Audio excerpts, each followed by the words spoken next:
ከዋጀን በኋላ ለአምላካችን መንግስት ካህናትና ነገስታት አደረገን ይልና በምድርም ላይ በሰማይ ላይ በምድርም ላይ ይነግሳሉ ብሎ ይናገራል። የክርስቶስ ትምህርት ሰዎች በፍጹም ነፃነት እንዲመላለሱ ያደርጋቸዋል። የእግዚአብሔርም የልብ ፍላጎት እሱ ነው።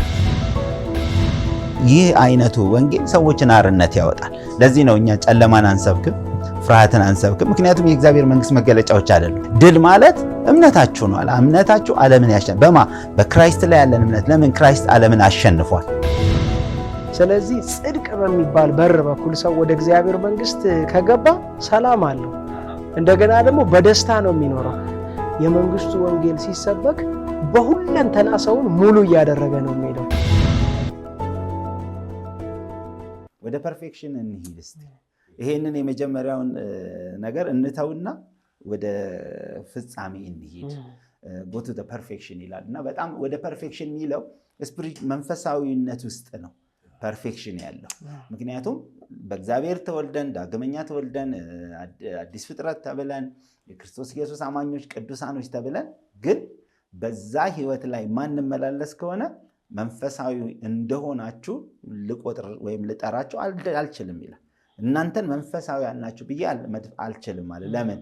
ገና የሚያስፈልጋችሁ ገና የሕፃንነት ትምህርት ገና ስጋውያን ስለሆናችሁ ገና የታችኛው ትምህርት ነው የሚያስፈልጋችሁ ይላልና ሪቬሌሽን ታች ያለ አይደለም፣ ወደ ላይ ነው የምትመጣው፣ ወደ ፍጻሜው ነው ወደ መገለጡ ነው የምትሄደውና ዘርዝሯቸዋል። እንደውም እነዚህ 6 መሰረታዊ ትምህርቶችን ትተን እንሂድ ካለ በኋላ እኮ እነርሱም ብሎ ዘርዝሯቸዋል። ከሞተ ስራ ንስሐ፣ በእግዚአብሔር እምነት፣ ስለ ጥምቀቶች፣ እጆች ስለመጫን፣ ስለ ሙታን ትንሣኤ፣ ስለ ዘላለም ፍርድ ትምህርት ነው። እግዚአብሔር ቢፈቅድ ይሄንን እናደርጋለን ይላል። እነዚህን ፋውንዴሽን አለ፣ ግን ወደ ፐርፌክሽን መሄድ መቻል አለብን እያለ ይናገርና መንፈሳዊ ሰው የሚባለው ወደ መገለጡ አክሰስ ያለው ወደ መንፈሳዊነት ሊያደርሰው የሚችለውን የእግዚአብሔርን ጠንካራው ምግብ መመገብ የሚችል የሚል ነው ሐሳቡ። አንድ ደግሞ መጨመር ከጳውሎስ በጣም ከሚገርመኝ ነገር አለ። ጳውሎስ ሮሜ ምዕራፍ 3 ላይ ቁጥር 9 ላይ ምን ይላል? እንግዲህ ምን ይሁን? ከእነርሱም በልጣለን? ከቶ አይደለም። አይሁድ የግሪክ ሰዎች ሁሉ ከኃጢአት በታች እንደሆኑ አስቀድመን ከሰናቸዋል፣ እንዲህ ተብሎ እንደተጻፈ ብሎ ከዛ ጻድቅ የለም አንድስ እንኳን እያለ የዘረዘራቸው እስከ ቁጥር 18 ድረስ ያለውን ስናየው ከአንድ ሳያቸው እንትናቸውን ከ7 ቦታ ምናምን ነው ያመጣው። ሲታይ ግን አንድ ሐሳብ ነው። ጻድቅ የለም አንድስ እንኳን አስተዋይ የለም፣ እግዚአብሔር የሚፈልግ የለም፣ ሁሉ ተሳስተዋል ምናምን የሚለው አንድ ቦታ አይደለም ብሉይ ኪዳን ላይ የምናገኘው። ወደ 7 ቦታ ላይ የተለያየ ነው ያመጣው። ከኢሳይያስ ከመዝሙር ከምን እያረገ ከማይነር ፕሮፌቶችም እያረገ ነው ያመጣው። ጳውሎስ እንግዲህ ይሄንን አንድ ሐሳብ ሁሉ ከኃጢአት በታች እንደተከሰሱ ለመግለጽ ወደ 7 ጥቅሶች ያመጣ ነበር። ግን ሲመጡ ወደ አዲስ ኪዳን ሲመጡ እነዚህ ጥቅሶች በክርስቶስ ኢየሱስ ብርሃን ነው የሚመጡት እንጂ እኮ የአዲስ ኪዳን እኮ አብዛኛው እኮ ከብሉይ ኪዳን ነው የመጣ ነው የአዲስ ኪዳን መልእክት። ግን መልእክቶቹ ግን ሲገቡ እንደወረዱ አይደለም የገቡት፣ በክርስቶስ ኢየሱስ ብርሃን ነው የገቡት። ኢየሱስ አስቀድሞ ይላቸዋል ነበረ እንዲህ እንደተባለ ሰምታችኋል፣ እኔ ግን እላችኋለሁ አይደለ? እንዲህ እንደተባለ ሰምታችኋል፣ ግን እኔ ግን እላችኋለሁ እያለ ኢየሱስ ያዘጋጅ ነበር። ጳውሎስ ይህንን መገለጡ ሲያገኘው ከዛ ምን አረገ? እነዚህ እኮ የተባሉት ለዚህ ነው ብሎ ሙሉ ብርሃኑን ያሳይ ነበር። ይሄ ምንድነው የሚያሳየው? አንድ ሪቬሌሽንን ለማግኘት ጥልቀት እንደሚያስፈልግ፣ ስፒሪቹዋሊቲ እንደሚያስፈልግ። ምክንያቱም መንፈሳዊ የምትሆነው በመገለጡ ነው። ከእንደገና ደግሞ መንፈሳዊ ስትሆን ነው ደግሞ መገለጡ የሚኖር መመርመር ራሱ የምትችለው። እንዲያስተምረው ይላል አይደል? የጌታን ልብ ማናውቆት ነው ይልና እኛ ግን የክርስቶስ ልብ አለን ወይም የክራይስት ማይንድ አለን ይላል። አየህ፣ እንዲያስተምረው የጌታን ልብ ማናውቆት ነው ይላል። ኢሳይያስም ላይ ይሄ ቃል አለ፣ እንዲያስተምረው የጌታን ልብ ማናውቆት ነው። አማካሪውስ ማን ነው? ማን መከረው? እያለ ስለ እግዚአብሔር ተነግሯል። ይሄንን አመጣውና እኛ ግን ያንን እንድንረዳ የክራይስት ማይንድ አለናል። ስለዚህ ስፒሪቹዋል ሰው የሚባለው ይህንን የክራይስት ማይንድ ያለው የእግዚአብሔርን ነገር መረዳት የሚችል ነው ማለት ነው። ስለዚህ ሪቬሌሽኖችን በጣም ፓስተር ያዕቆብም ብሏል፣ አፖስትልም ብለሃል፣ ትጋት በጣም ወሳኝነት አለው። ማለት ለማወቅ አጥልቆ መቆፈር፣ በደንብ አንድ ነገር ከስሩ እንደ ጳውሎስ ከስሩ ከዲፕ ከፋውንዴሽኑ ጀምሮ ማየት ያስፈልጋል። ከዛ በኋላ እዛ ላይ ተመስርተን ነው መገለጥ እንጂ ይሄ ውልብ ብሎ አንዳንድ ሰዎች እንደው ይሄን ትጠቅሰዋለህ እንዴ እኮ የሚለዋሉ።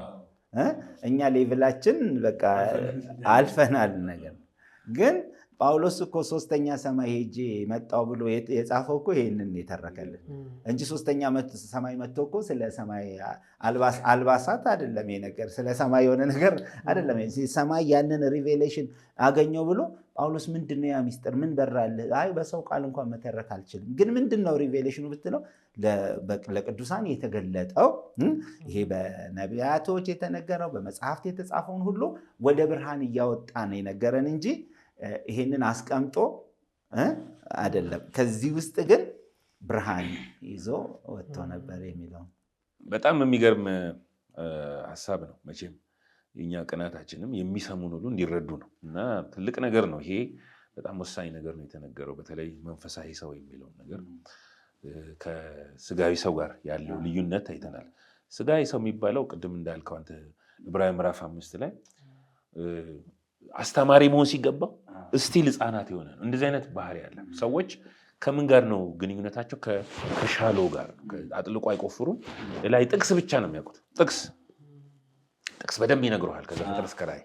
መገለጡን ግን አሁን አጥልቆ መቆፈር ከክራይስት ጋር መገናኘቱ አሁን ባለፈው ያዕቆብ ሲናገር የእግዚአብሔር አልቲሜት ጎል ክራይስት ነው። ሁሉን የጨረሰው የፈጸመው የእግዚአብሔርን ፈቃዱን ለያዘው ክራይስት ነው። ክርስቶስ ካፋቸው ከልባቸው ከንግግራቸው ከትምህርታቸው ከስብከታቸው እንዳይጠፋ መንፈሳዊ ሰው መርምሮ የሚያገኘው አለቱን ሌላ ነገር አይደለም። አለቱን ገለጠል የተባለው አለቱን ሌላ አይደለም። አለቱን ነው መርምሩና እንደው እዚህ ጋር የመንፈስ ቅዱስን ሚና ብናነሳ ምክንያቱም ተነካክቷል በደንብ እግዚአብሔር ሲሰጥን ምን ለምንድን ነው መንፈስ ቅዱስ እንደገና አንደኛ ቆሮንቶስ ምዕራፍ 2 ላይ በደንብ ይናገራል። እሱን አብራርተን ብናገር ያ ኦዲየንሶቻችን ተመልካቾቻችን ተከታታዮቻችን እንዲረዱና አንድ ነገርን መጨመር ፈልጋለሁ። ስለ ትጋትም ተነስተዋል እና አብዛኛው ነገር ከትጋት ጋር ነው። ትጋት የሚለው ነገር አሁን ፖል ማነው ዮሐንስ አንደኛ ዮሐንስ መልእክት ምዕራፍ 1 ላይ ሲናገር ምን አለ?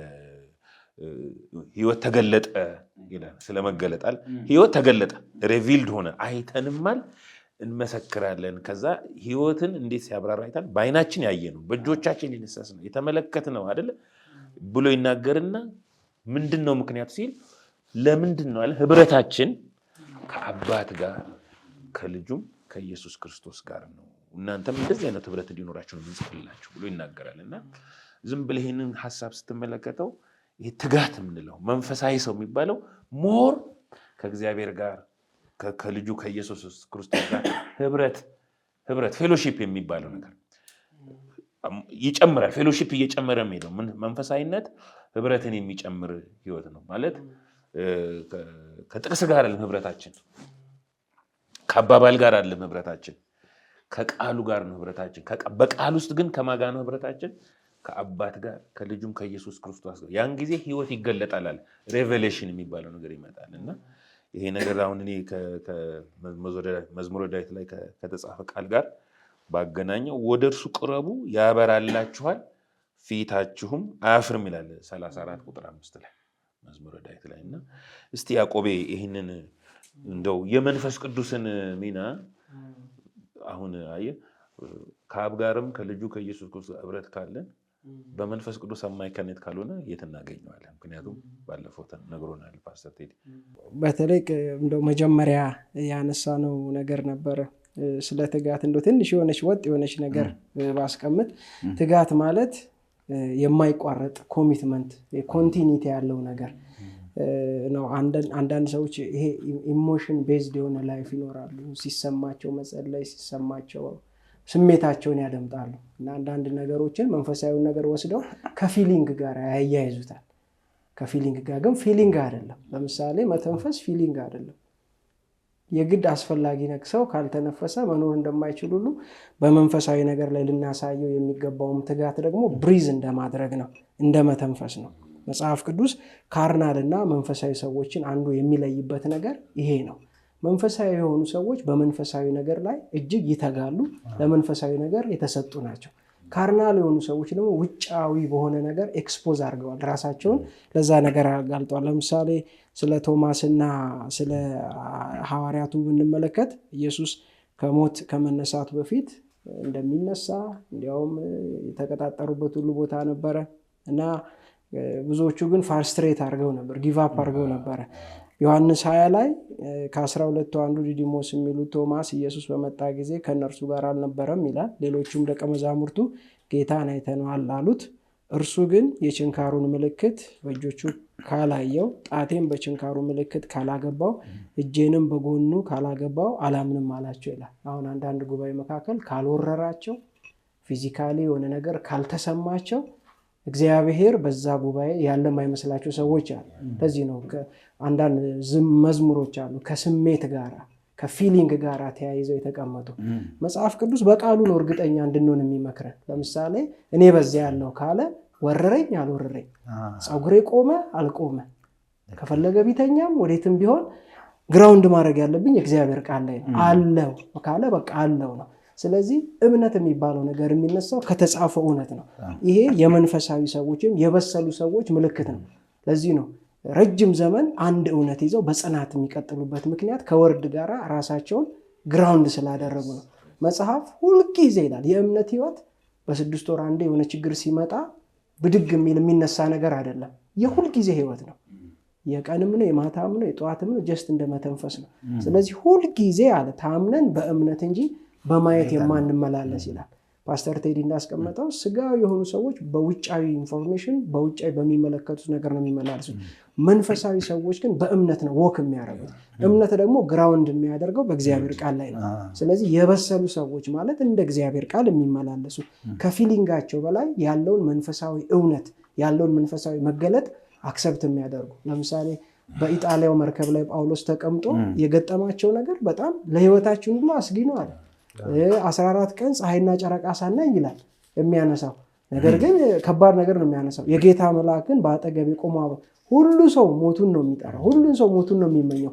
ጳውሎስ ግን በቄሳር ፊት ሄዶ ስለመቆም ለምን የተናገረው ነገር ስላለ። ስለዚህ መንፈሳዊ ሰዎች በዙሪያቸው ካለው ሁኔታ በላይ ከወርድ ጋር ስቲክ አድርገው ከቃል ጋር ተጣብቀው ወክ የሚያደርጉ የሚመላለሱ ናቸው። ስለዚህ ትጋትን ካነሳን ኮንቲኒቲ ያለው ቀጣይነት ወዳለው ወደ ዲሲፕሊን ህይወት ውስጥ አማኞች በሙሉ መግባት አለባቸው። ለምሳሌ ሰው ከእግዚአብሔር አፍ በሚወጣ ቃል ሁሉ እንጂ በእንጀራ ብቻ አይኖርም ይላል።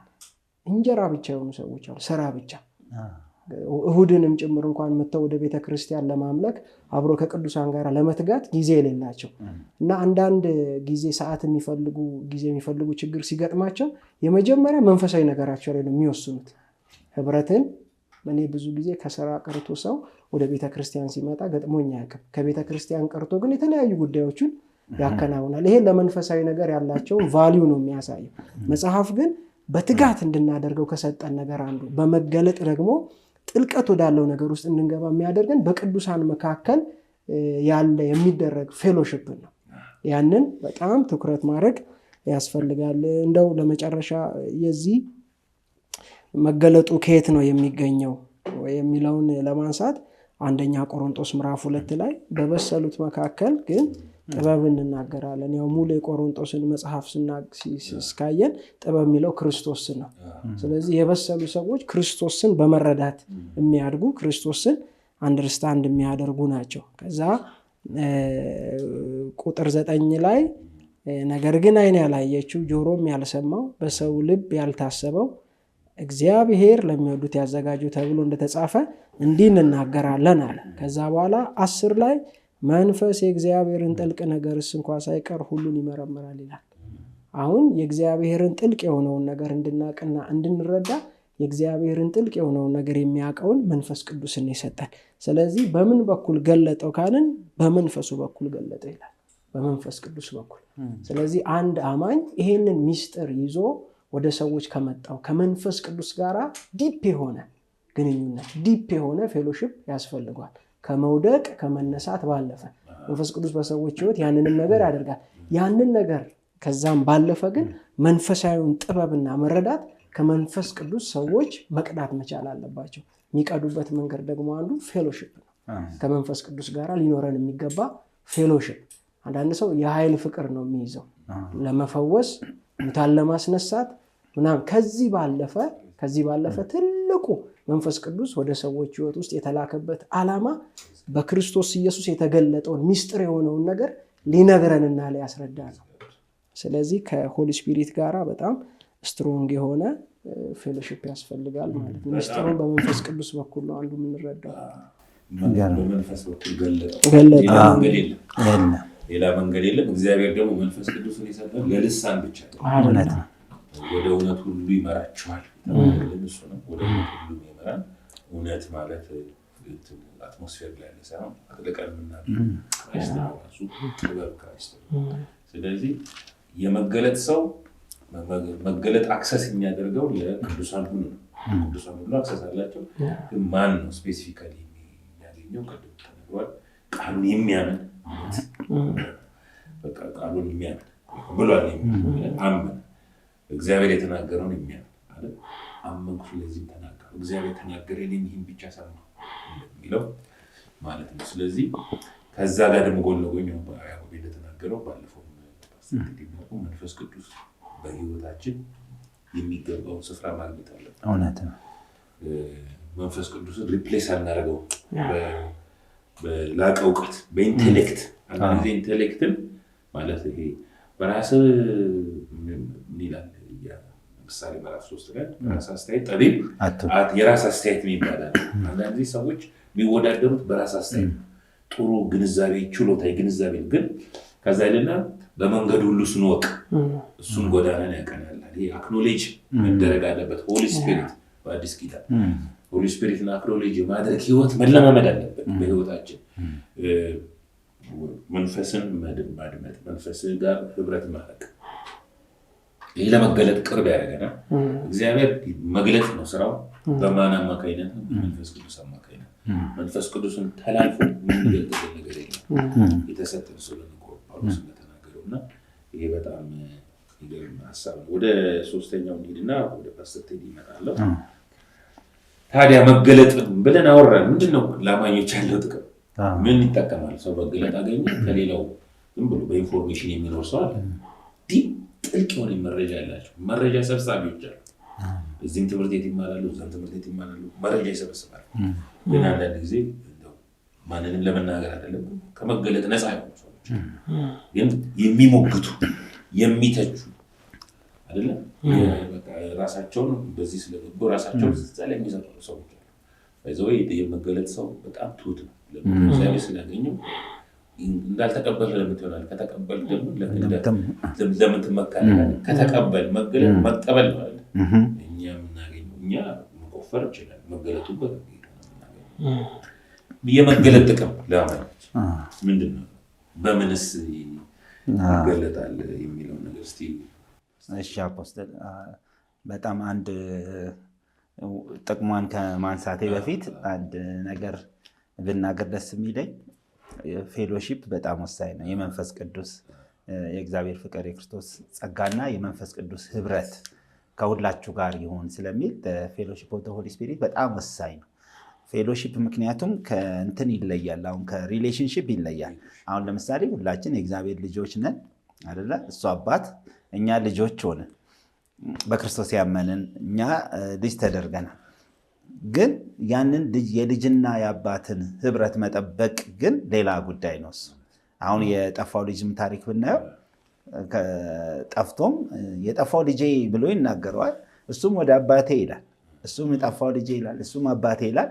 ምንም እንኳን ቢራራቀው ፌሎሺፑ ብሬክ ቢሆንም ግን ያላቸው የአባትና የልጅ ሪሌሽን አለ። ነገር ግን ይሄ ልጅ ግን በዛ ሪሌሽን ህያው ሆኖ አልኖረም አይደለ? ወደ ፌሎሺፑ ሲመጣ ነው ተመልሶ ሁሉን ነገሩ ሪስቶር ያደረገው እና እኛም ከእግዚአብሔር ጋር በጣም ፌሎሺፕ ከመንፈስ ቅዱስ ጋር ባለን ጥልቅ ህብረት አብረን ኢንቲሜሲ ማለት ነው። በጣም ኢንቲሜት የሆነ ነገር ካለን ሞር የመስማት አቅማችን ደግሞ ይጨምራል ማለት ነው። በጣም ለመስማት መቅረብ አይደል የሚለው ባይብል፣ ከሰነፎች ሁሉ መስዋዕት ይበልጣል ይላልና በጣም ጆሮአችንን ወደዛ ጆሮ አዘንብል፣ ልጅ ሆይ ንግግር ጆሮን ወደ ቃል አዘንብል። በጣም ሀምብል ሆነን ያንን የእግዚአብሔር የመንፈስን ነገር ለመስማት በጣም ህብረት የምናደርግ ከሆነ መንፈስ ቅዱስ እንደው የሚናገር ነው። የሚናገር፣ የሚመክር፣ የሚያስተምር፣ የሚያጽናና፣ አቅጣጫን የሚያሳይ፣ ወደ እውነት ሁሉ የሚመራ፣ ኢየሱስ የነገረን ሁሉ የሚያስታውስ በጣም በቃ የሚገርም ነው። ግን ከዚህ ጌታ ጋር አብረን ደግሞ በጣም ህብረት ፌሎሺፕ በጣም ያስፈልጋል። እችንም ለአንሳ ብዬ ነው የፌሎሺፕን ጥቅም። እንዲሁም ደግሞ ለአማኞችስ ይሄ መገለጥ ምን ይጠቅማል ደግሞ ስንል አማኞች ካለመገለጥ መኖር አይችሉም። እንደዚህ ብዬ ባስቀምጥ ይሻላል። የሞትና የህይወት ጉዳይ ነው፣ የመኖርና ያለመኖር ነው እንጂ ይሄ እንዴት ነው ይህችም ቢኖረኝ ጥሩ ባይኖረኝም ምናምን ብለን የምናልፈው ጉዳይ አይደለም። በቃ የህልውና ጉዳይ። ለምን አንድን የእግዚአብሔርን ነገር በመገለጥ እስካላወቅነው ድረስ ኃይሉንም ክብሩንም በውስጡ የተቀመጠውን ነገር ሁሉ መረዳት አንችልም። የሆነ ግማሽ በኢንፎርሜሽን ግማሽ በሪቬሌሽን አይኖርም። ሰው በቃ ከዚህኛው ወተን ከፍጥረታዊ መረጃዎች ወተን ከስሜት መረጃዎች ወጥቶ አንድ አማኝ ወደ ትክክለኛው መገለጥ ሲመጣ ነው ተጠቃሚ የሚሆነው። እግዚአብሔር ለእሱ ያለውን በህይወቱ ያለውን ዓላማ ሁሉ የሚረዳው እዛ ውስጥ ነው። ምሳሌ እንደው ባነሳ ከዘፍጥረት አዳም በኤደን ገነት ሲመላለስ ምንም እንትን የለውም እኮ ኤጁኬሽን የሚባል ነገር የለም። ምንም አልተማርም አይደለም። ትምህርት ቤት ተምሮ አይደለም። የሆነ መረጃ ሰምቶ አይደለም የሚኖረው። የሚኖራቸው ነገሮች ሁሉ በመገለጥ ነው የሚኖራቸው። ስም እንኳን ሲያወጣ ለእንስሳቶቹ ስም ሲያወጣ በመገለጥ ነው የሚያወጣው እንጂ ከሆነ መዝገብ ላይ አይቶ አይደለም። ምንም ነገር የለም። ሪፈር የሚያደርገው የሚሰማው ሚዲያ ምንም ነገር እኮ የለም። ያለው አንድ ብቸኛ ምርጫ ሪቬሌሽን ነው። ሚስቱን እንኳን ያወቃት ስለሷ ጠይቆ አይደለም አይደለ? በቃ ይሄ ሚስቱ እንደሆነች አወቃት። እና እነ አዳም የሳተው እንደውም ከመገለጡ ወጥቶ ወደ መረጃ በመጣ ቁጥር ነው። ከሔዋን ጋርም እባቡ እንዲህ ያለ እያለ ወደ ኢንፎርሜሽን ውስጥ ወረዱ። ሌቭልን ማውረድ።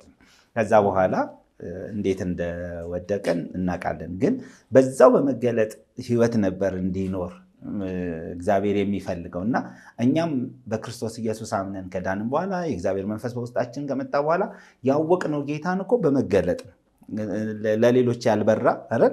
ለእኛ በራ። ለዚህ ነው አሁን ብዙ ጊዜ በህይወታችን በስብከታችን በራልኝ የምንለው አይደለ? እግዚአብሔር አምላክ ነው ለእኛም በራልን እንጂ እግዚአብሔር አምላክ ለእኛም ተብራራልን አይደል? የሆነ ተብራርቶ ደምረ ቀንሰ አይደለም። በቃ በራልን። ያ ብርሃን ስላገኘን ከዛ በኋላ የእግዚአብሔር ቃልን አሁን ቆላስይስ 3:16 የእግዚአብሔር ቃል በሙላት ይኖርባችሁ የሚለው እኮ ለዛ ነው። ቃሉ በሙላት ካለ መገለጥ በሙላት አለ ማለት ነው። በቃ ለዚህ እንደውም ትክክለኛ ምሳሌ የሚሆነን ቃል በሙላት እንዳለበት እስጢፋኖስ እምነት የሞላበት ሰው ነበር ይላል። ግን እምነቱን ያየነው እኛ በምንድን ነው ካልን ቃሉ በቃ ሞልቶበታል እና የብሉይ ኪዳኑ ከዛ ጀምሮ አምጥቶ እስከ ክርስቶስ ድረስ አያይዞ ይናገረው ነበር እና ያ ቃል ለካ በሙላት ስላለበት ይሄ ሰው ፉል ኦፍ ፌዝ የማይሆንበት ምክንያት የለም። እና በእግዚአብሔር ቃል ሙሉ የሆኑ ሰዎች ሙሉ እምነት አላቸው። በእግዚአብሔር ቃል ሙላት ያለባቸው ሙሉ መገለጡ አላቸው። ለምን? ከቃሉ ነው ብርሃን የሚወጣው። እና ይሄንን የእግዚአብሔር ቃል ብርሃን አማኝ የህልውናው ጉዳይ ነው ብዬ ያስቀመጥኩት ለዚህ ነው። ወይ በመረጃ ይኖራል ወይ በመገለጥ ይኖራል። በመገለጥ ስንኖር፣ በእግዚአብሔር ቃል ብርሃን ስንኖር በቃ ትክክለኛ ህይወታችንን በመንፈስ ስለምንመራው ከክብር ወደ ክብር፣ ከኃይል ወደ ኃይል፣ ከእምነት ወደ እምነት መቀየር እንችላለን። በመረጃ ደረጃ ግን የምናውቃቸው በኢንፎርሜሽን ሌቭል የምናውቃቸው ነገር ሁሉ ግን ይህንን ትክክለኛውን የእግዚአብሔርን ነገር ሊገልጡልን አይችልም። ስለዚህ አማኝ በፊሊንጉ ወይ ደግሞ በሚሰማው ነገር መኖር የለበትም። በመገለጥ በእግዚአብሔር ቃል ብርሃን ነው መኖር ያለበት። ፓስተር ቴዲ በጣም የመልካም ነገር ነው የተናገርከው። የሞትና የህይወት አይነት ልዩነት ነው ያለው። ስለዚህ ሰው በመገለጥ ክርስቲያን በመገለጥ ካልሆነ በምንም መኖር አይችልም ያልከው ነገር በጣም ፓወርፉል። ምክንያቱም እምነት የሚባለው በመገለጥ ነው የሚመጣው። ክርስቶስ ሲገለጥ ነው። እምነት ከመስማትም መስማትም የክርስቶስ መልእክት ይላል። ሜሴጅ ኦፍ ክራይስት ነው የሚለው እና ይሄ በጣም ወሳኝ ነገር ነው እና ሌላ ይኖር አይደለም ሰው በመገለጥ ካልኖረ። እንደውም ክርስትና ራሱ በፈረንጆች መገለጥ ነው የሚሉት። ክርስትና ራሱ አይደል ታላቁ መገለጥ ነው ይላል። ስለዚህ የመጨረሻው መገለጥ ክራይስት ነው። ሁሉን ጠቅልሎ የያዘ መገለጥ እሱ ነው።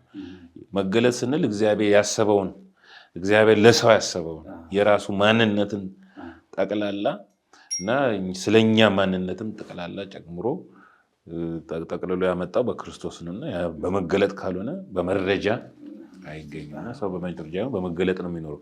እንደውም ይሄን ቃል አንብብና ወደሚቀጥለው እንገባለን። ሮሜ ምዕራፍ 16 ላይ ምን ይላል? እንግዲህ እንደ ወንጌሌ ስለ ኢየሱስ ክርስቶስ እንደተሰበከ ከዘላለም ዘመናት የተሰወረው አሁን ግን የታየው በነቢያት መጽሐፍ የዘላለም እግዚአብሔር እንዳዘዘ ለእምነት መታዘዝ ይሆን ዘንድ ለአሕዛብ ሁሉ የታወቀው ምስጢር እንደተገለጠ መጠን ሊያበረታችሁ ለሚችለው ይላል። እንደተገለጠ መጠን ሊያበረታችሁ ለሚችለው መገለጥ አንዱ ለቅዱሳን ለአማኞች የሚሰጠው ምን ስትሮንግ ይሆናሉ፣ ስፒሪቹዋሊ ስትሮንግ ይሆናሉ። ሰው በመገለጥ ካልሆነ ክርስቲያን ነው፣ ደካማ ነው፣ ለሁሉ ነገር እጅ የሚሰጥ ተሸናፊ ነው፣ ማጉረምረም ነው፣ ዝለት ነው፣ ትችት ነው። የበረታ ክርስቲያን ግን ንግግሩም ያስታውቃል። ለምንም ነገር እጅ አይሰጥም፣ ወደፊት ነው፣ በቃ መቀጠል ነው፣ ወደፊት ነው። መገለጥ ያበረታል። ታስታውሱ እንደሆነ የኤማሁስ መንገደኞች እየጠወለጉ ሄዱ። ኢየሱስ አጠገባቸው መጣ፣ ሊያውቁት አልቻሉም። ከዛ ከነቢያት ጀምሮ ስለራሱ ክራይስትን ስለራሱ ሲነግራቸው አይኖቻቸው ተከፈተ፣ መገለጥ መጣላቸው። ጠውልገው የነበሩና እየሞቱ የነበሩ በዚህ ኢሚዲየትሊ በረቱና ማደርም አልፈለጉም። ተነስተው ወደ ኢየሩሳሌም ሄዱ ይላል መጽሐፍ ቅዱስ። እሱ ካጠገባቸው ዞር ባለ ምን እያሳየ ነው? እናንተ መኖር ያለባችሁ በመገለጥ ነው ያላቸው። ስለዚህ መዝሙራትም ሊገለጡላችሁ እኔን ማየት አለባችሁ። ነቢያትም ላይ የተጻፉ እኔን ማየት አለባችሁ። ስለዚህ በፌሎሺፕ ተስፋ ቆርጠ እየዛልክ ሳይሆን በህብረት ብዙ ተናግረናል። ስለ ህብረት ክራይስትን ስናውቅ እንበረታለን። መገለጥ እኮ ያቀጣጥልናል። ሲገለጥልን እኮ ተነስተን መጽሐፉን ይዘን ሮጠን እንመለሳለን አይደል እንዴ? እንጮሃለን፣ እንስቃለን፣ እንፈራፈራለን። ምን ሆኖ ነው የምናጠውና መገለጥ እንደዚህ አይነት ባህሪ አለ። ልባችን ይቃጠል ነበር። መገለጥ ልብን ያቃጥላል። ለምን? ከመረጃ ያለፈ ነው። መረጃ ያስታብያል፣ እውቀት ያስታብያል ይላል።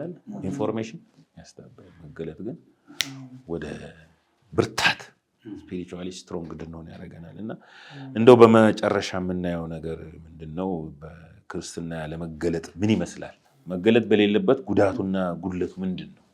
አሁን አንድ ሰው በቂ መረጃ አለኝ፣ ኢንፎርሜሽን አለ፣ መገለጥ የለም። ምንድን ነው እንደዚህ አይነት ክርስትና ምን እንደሚመስል እስቲ እንየው። መጽሐፍ ቅዱስ ምን አይነት ህይወት ነው? አይ ህይወት በኢንፎርሜሽን ወይ በአይምሮ አይኖርም።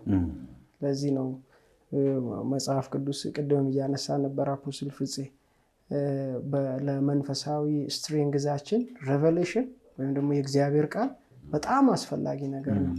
ኤርሚያስ ላይ ቃሌ እንደ እሳት ይላል። እሳት ማለት መልካምን ለማድረግ የሚቀናውን ገንዘቡ የሚሆነውን ህዝብ ለራሱ እንዲያቀርብ እንዴት ክርስቶስ ነፍሱን ስለኛ መስዋዕት አድርጎ በአንድ ነገር አቅጣጫ ቅንዓትን በውስጣችን ያቀጣጥላል። አሁን የኤርሚያስን መጽሐፍ ብናይ ከኤርሚያስ ትንቢት ጋር አብሮ የቆመ ሰው የለም። በውጪ በጣም ከፍተኛ የሆነ ተቃውሞና ተጽዕኖ አለበት እና ምዕራፍ 20 ላይ ሲናገር ቁጥር 8 በተናገር ቁጥር እጮሃለሁ ይላል፣ ሁከትና ጥፋት ነው ብዬ አውጃለሁ ይላል። ስለዚህ የእግዚአብሔር ቃል አለ ቀኑን ሙሉ ስድብና ነቀፋን አስከተለብኛል። ከዛ በኋላ ቁጥር 9 ላይ ነገር ግን ከእንግዲህ የእርሱን ስም አላነሳም በስሙም አልናገርም ብል ቃሉ ይልና በልቤ እንደ እሳት በአጥንቴም ውስጥ እንደ ረመጥ ሆነብኝ። አፍኝ መያዝ አቃተኝ፣ ጨርሶ መቋቋም እንደገና እንዴት ወደ ግለት እንዴት ወደ መቀጣጠል እንደመለሰው ዕብራውያን ምዕራፍ 4 ላይ ሲናገር የእግዚአብሔር ቃል ይላል ዘልቆ ይገባል ይላል ወደ ሰው ሁለንተና።